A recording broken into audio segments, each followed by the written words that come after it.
This year, 57 AD, the rebel Venutius is finally defeated in Britannia. Paul the Apostle completes his third missionary journey, and Emperor GUANGWU of the Han Dynasty dies at the age of 62. Welcome to the Yearly Histories, where we will highlight the major events that take place in the Common Era, year by year. Last year, we saw Nero sending his mother Agrippina away to live in a villa in Misenum. Paul the Apostle writing his second epistle to the Corinthians, and the kingdom of Goguryeo annexing more territory to their southeast. We pick back up in Britannia, where 2 years ago we saw the revolt of the Briton noble Venutius against the Romans. His wife, Cartamandua, queen of the Brigantes, remained loyal to the Romans, aiding in their effort to put an end to the rebellion of her disaffected husband. This year, after a conservatively run campaign, the Roman commander, Caesius Nasica, finally defeats Venutius, though his life is spared. After being humiliated, first by his wife Cartamandua's rejection, and then by his defeat at the hands of the Romans, sparing his life may yet prove to be a costly mistake. In political affairs, Aulus Didius Gallus is relieved of his moderately successful governorship of Britannia and is replaced by Quintus Veranius. He gets quickly to work by reversing Didius's policy of maintaining existing borders and begins military operations against the troublesome Silures, though he does not get to see his ambitious plans come to fruition, as he suddenly dies within the year. At this point in time, the governorship will remain vacant until an appropriate successor can be selected. Moving across continental Europe, where Paul the Apostle has completed his third missionary journey. This third journey began around 52 AD as he traveled through Galatia and Phrygia to strengthen the church. He spent over 2 years in Ephesus, teaching and debating daily, which led to the spread of the gospel throughout Asia Minor. Afterward, he traveled through Macedonia and Greece, including a 3-month stay in Corinth, while collecting donations for the church in Jerusalem. Over the course of the journey, he also wrote important letters with his epistles to the Corinthians and the Romans. On his return journey, he stopped in Miletus to speak with the Ephesian elders before heading to Jerusalem to deliver the collection for the poor that he amassed. But trouble awaits him. In the Holy City, a group of Jews from Asia Minor accuse him of bringing Gentiles into the temple, which they consider a defilement. A violent mob forms, but Roman soldiers intervene to prevent a riot, taking Paul into custody. When threatened with flogging by a Roman tribune, he asserts, quote, "Is it lawful for you to scourge a man who is a Roman and uncondemned?" Unquote. After further questioning, he exclaims, quote, "I was born a citizen," unquote, halting the proceedings and preventing corporal punishment under Roman law. Paul is a Roman citizen by birth, likely because his father or an earlier ancestor had been granted citizenship by Roman authorities for service or loyalty to Rome. Afterward, Paul is brought before the Sanhedrin, the highest Jewish judicial and religious council composed of elders, and later transferred to Caesarea for his safety.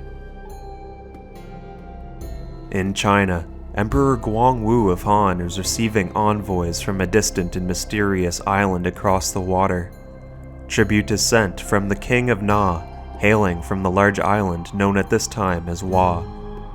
Nothing else is known of this king besides the message provided by his envoys, but the region he hails from is currently dominated by the Yayoi culture, significant for their development of agricultural societies, increased use of iron tools, and the expansion of social hierarchies. In the end, Emperor GUANGWU accepts their tribute and grants them a golden seal, recognizing Wa's authority and confirming their diplomatic relationship. Unfortunately for the Han, this will be one of their great emperor's last acts, for in this year he dies at the age of 62 after a 32-year reign, where he successfully restored the Han dynasty, reunited China after the fall of the Qin dynasty, and suppressed countless revolts, Crown Prince Liu Zhuang, the favorite of GUANGWU, who has already shown a knack for diplomacy and strategy, takes up the mantle of his father and becomes Emperor Ming of the Han dynasty. Ming sets to work immediately, endeavoring to stamp out corrupt officials and improve the empire's administration. Although the empire seems to be in good hands, factions within the court continue to contest each other within the levels of bureaucracy. In courtly affairs, Emperor Ming selects the daughter of the deceased general Ma Yuan as his empress, reviving somewhat the power of the Ma faction to the dismay of the Dou faction, who conspired against Ma Yuan. Also, within the imperial family, trouble arises for Ming as his half-brother Liu Ying tries to incite his other half-brother to rebel. Emperor Ming swiftly and quietly puts an end to the affair. His brother is spared, but Liu Ying is unbothered and carries on with his nefarious ways. To immediately begin to consolidate his power and gain allies, quote, the emperor bestowed posthumous honors upon the meritorious ministers who had aided Emperor GUANGWU in restoring the Han, conferring noble titles upon their descendants, unquote. This act symbolizes dynastic gratitude and continuity, linking Ming's reign to his father's legitimacy. Now it's time for In Memoriam, where we look back on the lives of prominent figures who died in the year. Emperor GUANGWU of Han, born Liu Xiu in 5 BC, was the legendary restorer of the Han dynasty. He was a descendant of Emperor Jing of the Han dynasty and grew up as a minor noble from Nanyang during the chaos following Wang Mong's Xin dynasty usurpation. He joined his kinsman Liu Yan's rebellion against the Xin dynasty in 22 AD. After the death of Liu Yan, Liu Xiu took command and distinguished himself by defeating Wang Mong's forces at the Battle of Kunyang, a decisive victory that paved the way for Han restoration.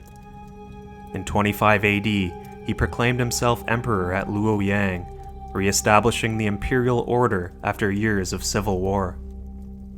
Emperor GUANGWU consolidated power gradually, defeating many rivals such as Liu Yang, Gongsun Shu, the Lu Lin and Red Eyebrows rebels, and the Trung sisters in the south. He unified China by 36 AD after subduing these warlords running rampant across the empire. His rule emphasized leniency, economic recovery, and administrative efficiency, reviving the Han institutions dismantled under Wang Mong. He was known for his humility, diligence, and preference for merit over birth, earning him a reputation as one of China's most capable and pragmatic rulers. Emperor GUANGWU reigned until his death in 57 AD, leaving a stable and prosperous dynasty and the mandate of heaven to one of his many sons, the newly crowned Emperor Ming. We will leave this year, 57 AD, with the revolt of Venutius being defeated in Britannia, although his life is spared. Paul the Apostle completing his 3rd missionary journey and being imprisoned in Jerusalem, and the death of Emperor GUANGWU of the Han dynasty, followed by the ascension of his son Emperor Ming to the throne. If you enjoyed this video, please like and subscribe to be notified when the next iteration of the yearly histories will be released. Thanks for watching, and I will see you next year in 58 AD to continue the fascinating stories of the world of antiquity and cover its major events.